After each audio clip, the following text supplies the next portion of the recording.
Muy bien, alineado con lo que acabamos de mencionar, vamos a explicar cómo se obtiene la función de transferencia. En este caso, continuaremos con el ejemplo del motor DC o de corriente continua, para a partir de eso poder observar cuál es la dificultad de la obtención de estas funciones de transferencia para identificación paramétrica.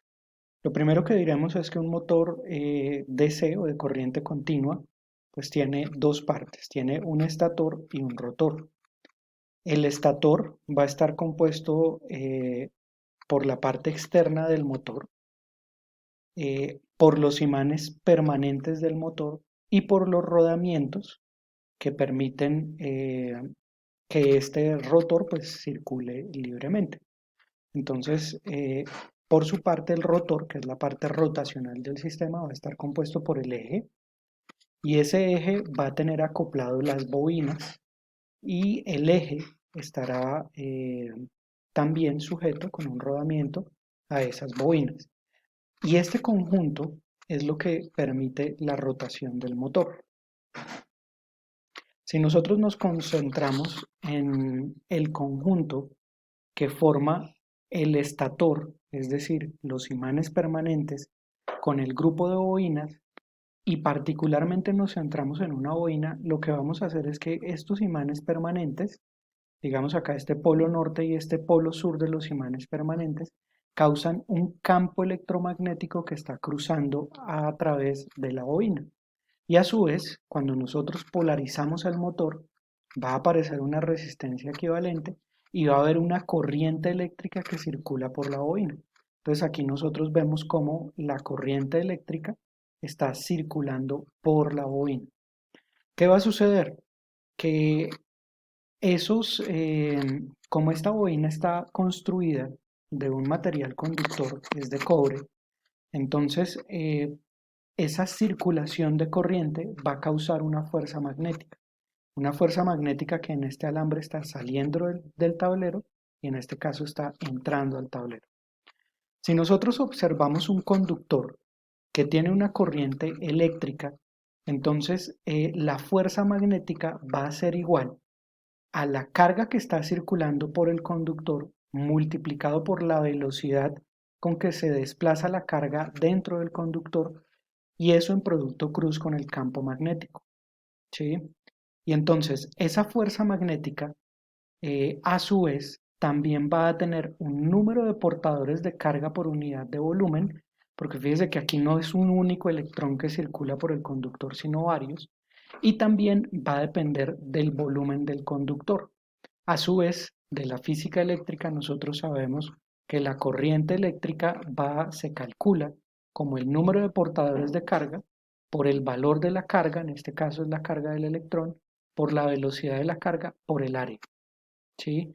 De forma que si nosotros combinamos estas dos ecuaciones de fuerza magnética y de corriente eléctrica, podemos decir que la fuerza magnética es igual a la corriente multiplicado por L, que es el vector de magnitud L y dirección de la velocidad en producto cruz con el campo magnético. Y esa va a ser la definición de fuerza magnética sobre el conductor. De forma que a partir de eso, pues nosotros podemos calcular la fuerza magnética en función de la corriente eléctrica, de la longitud del conductor y del campo magnético. ¿Qué va a suceder? Que si nosotros analizamos la bobina, que tiene una parte 1, una parte 2, una parte 3 y una parte 4, vamos a decir lo siguiente. Lo primero, en la parte 1 y en la parte 3, fíjese que el campo magnético es paralelo a la corriente eléctrica.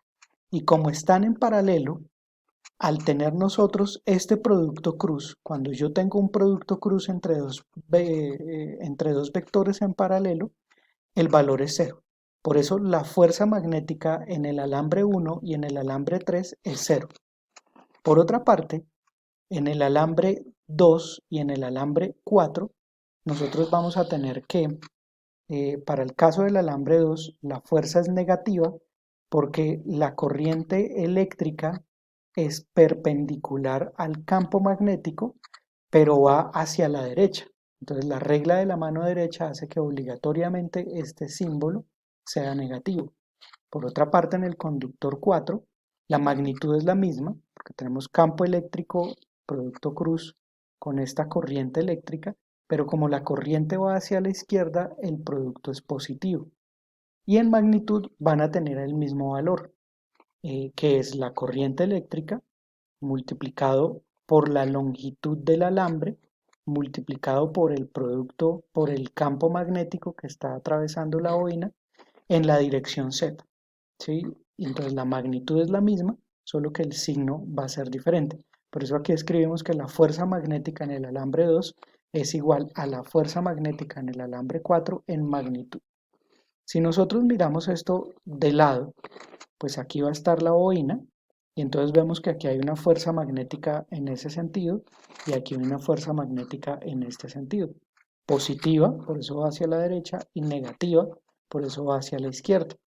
Y vamos a tener un centro de rotación en este punto y observemos que ese centro de rotación, las fuerzas van a estar a b medios de distancia. Entonces, el torque va a ser la fuerza magnética multiplicada por b medios más la fuerza magnética del alambre 4 multiplicada por b medios. Y esto, si reemplazamos estos valores, nos da que es la corriente por A por B, que son las longitudes o las dimensiones de la bobina, por el campo magnético.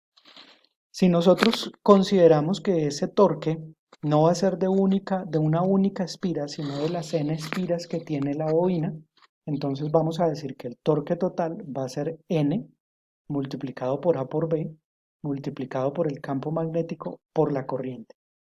Y todo esto, NAB por B mayúscula, que es campo magnético, lo vamos a llamar la constante de torque del motor. ¿Sí? Y entonces vamos a decir que el torque del motor va a ser igual a la constante de torque multiplicado por la corriente. Y aquí llega la primera definición de un motor DC.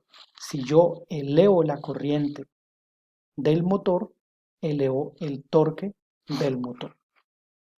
Muy bien.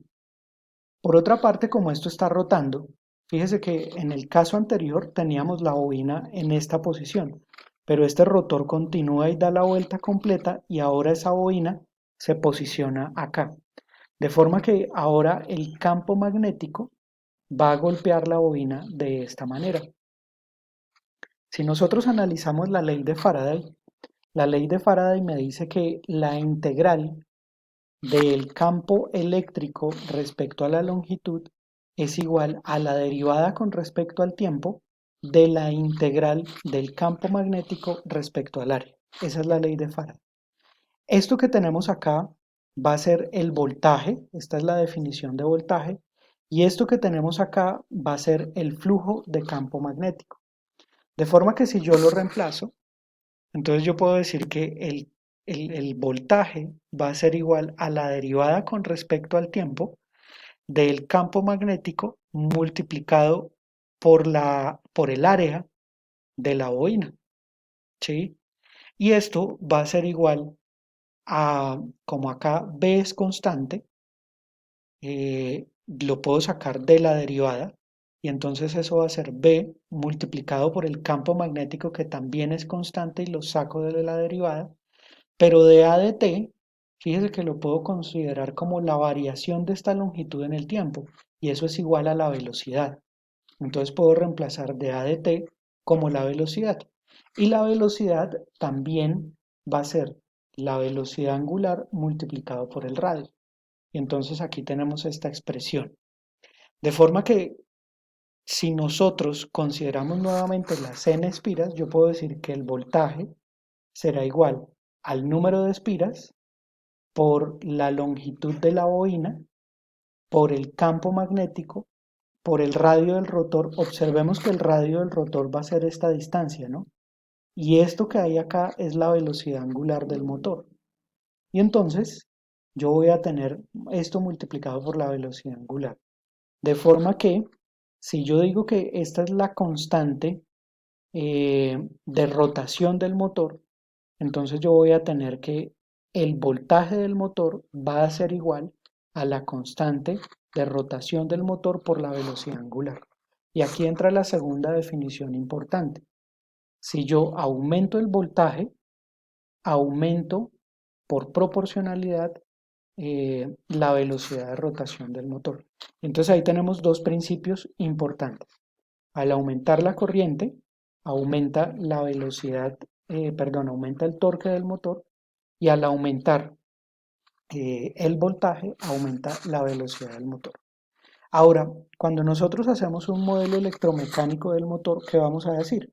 En la parte eléctrica yo tengo la fuente externa que va a alimentar el motor, tengo la resistencia equivalente, tengo la inductancia equivalente y aquí tengo el voltaje, o más bien el motor como tal, que como ustedes saben, sobre él va a caer un voltaje E.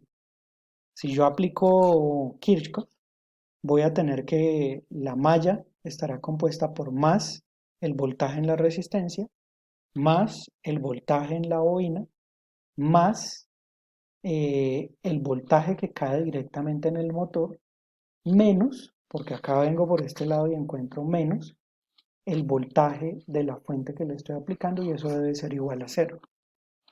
Observemos que el voltaje en la resistencia es I por R, el voltaje en la bobina es L de I de T, y el voltaje que cae en el motor, pues será este que acabamos de calcular, que es la constante multiplicado por la velocidad angular. Entonces ahí lo pongo, menos la corriente de entrada, y eso debe ser igual a cero, donde I es corriente y θ es posición.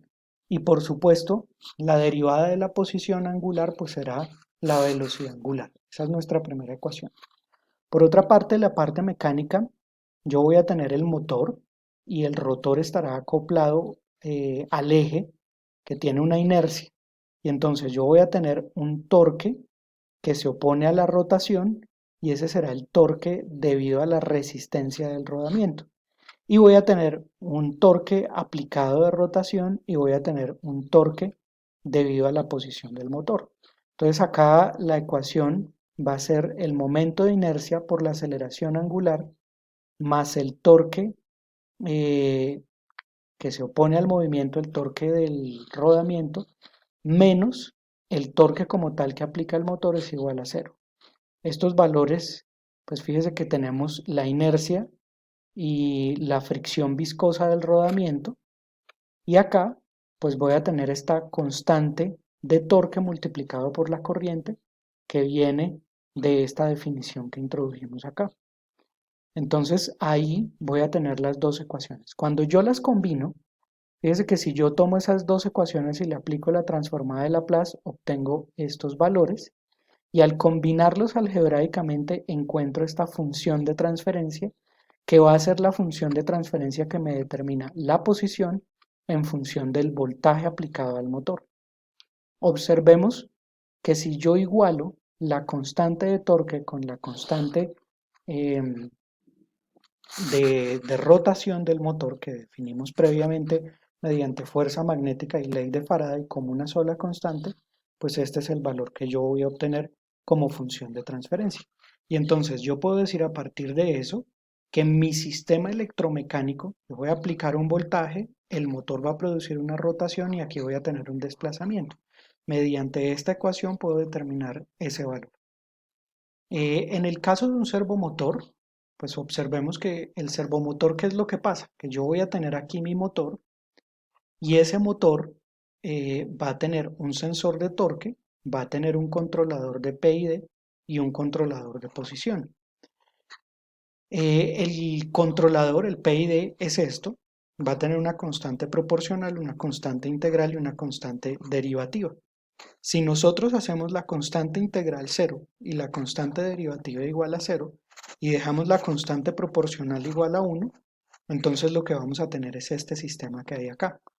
Con ese sistema, esta es la función de transferencia definitiva que tendría mi sensor o mi servomotor. Y entonces yo puedo realizar un experimento en el que yo le envío una referencia al servomotor y mido la posición, y este es el resultado que obtengo. Y a partir de eso yo puedo medir las constantes de tiempo, omega n y zeta, para una identificación no paramétrica, o puedo estimar los valores de J, K, R, L y B para una identificación paramétrica. Y eso es lo que vamos a hacer en los siguientes videos.